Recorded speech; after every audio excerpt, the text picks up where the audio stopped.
Lors de son séjour de travail à Pont-Noir, le ministre des Hydrocarbures, Bruno Jean Richard-Rutois, a entrepris plusieurs activités, entre autres la visite le jeudi 11 avril du champ pétrolier de la société Wingwang à Bangakayo, dans le district de Tiambanzassi. La réunion de fixation des prix fiscaux des brutes commercialisés au Congo, conformément au contrat de partage de production entre le gouvernement et les opérateurs pétroliers, organisé par la société pétrolière Perenco Congo, qui s'est tenue du 10 au 12 avril, ainsi que la sensibilisation des acteurs évoluant dans le secteur pétrolier et parapétrolier sur le décret numéro 2023-1737 du 12 octobre 2023, fixant les modalités d'application de la taxe sur la valeur ajoutée TVA au secteur pétrolier amont.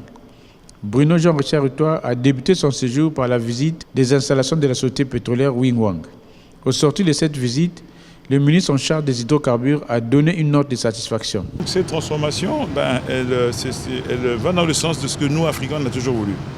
Que notre ressource naturelle soit transformée sur place. Là, elle est transformée sur place. Et en général, ça crée de la richesse, ça crée de la valeur ajoutée, ça crée des emplois. Les perspectives indiquent une création d'emplois directs et indirects de l'ordre de 500 emplois. Ce n'est pas beaucoup par rapport à la demande, mais c'est déjà pas mal. Et s'il y en a 10 qui font la même chose, on sera à 5000 emplois.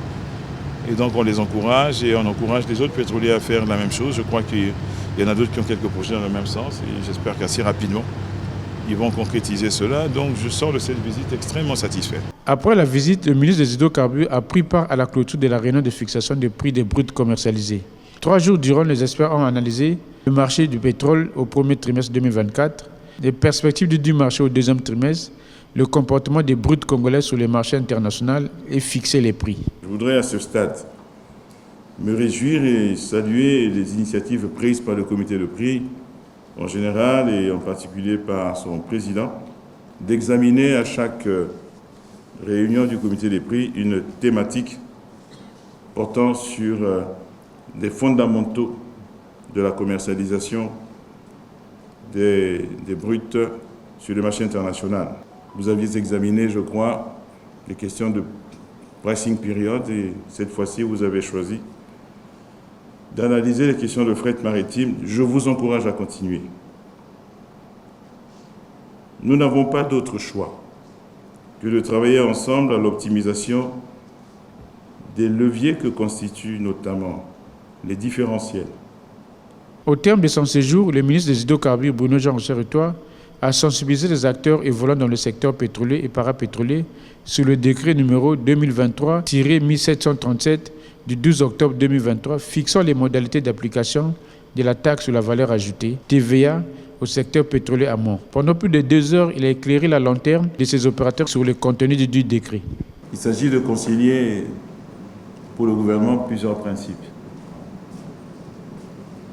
Le premier, c'est l'application d'une directive sous-régionale et communautaire à laquelle nous sommes tenus concernant la mise en œuvre de la TVA et l'harmonisation de cette mise en œuvre au niveau de la CEMAC.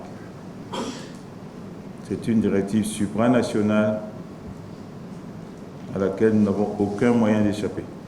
Mais en même temps, cette obligation supranationale doit être en harmonie avec nos autres textes, notamment ceux qui régissent l'industrie pétrolière. Actuellement, au moment d'adopter les nouveaux contrats de partage de production, nous intégrons systématiquement cette fiscalité harmonisée pour l'ensemble des sociétés pétrolières. Le décret actuel est pris non seulement en fonction de la loi qui n'a pas été abrogée, mais aussi du Code des hydrocarbures de 2016. Je voudrais indiquer que par ailleurs, ce décret est pris en stricte application d'une directive de la CEMAC. Les directives de la CEMAC ont valeur d'application immédiate. En l'espèce, il s'agit de la directive numéro 1122 CEMAC UAC 010A CM38 portant harmonisation des législations des États membres en matière de TVA. Après ces intenses activités menées par le ministre en charge des hydrocarbures lors de son séjour de travail dans la ville océane, les opérateurs pétroliers sont sortis satisfaits du séjour du travail du ministre qui ne ménage aucun effort pour maintenir le contact en vue de la bonne marche de leur secteur d'activité.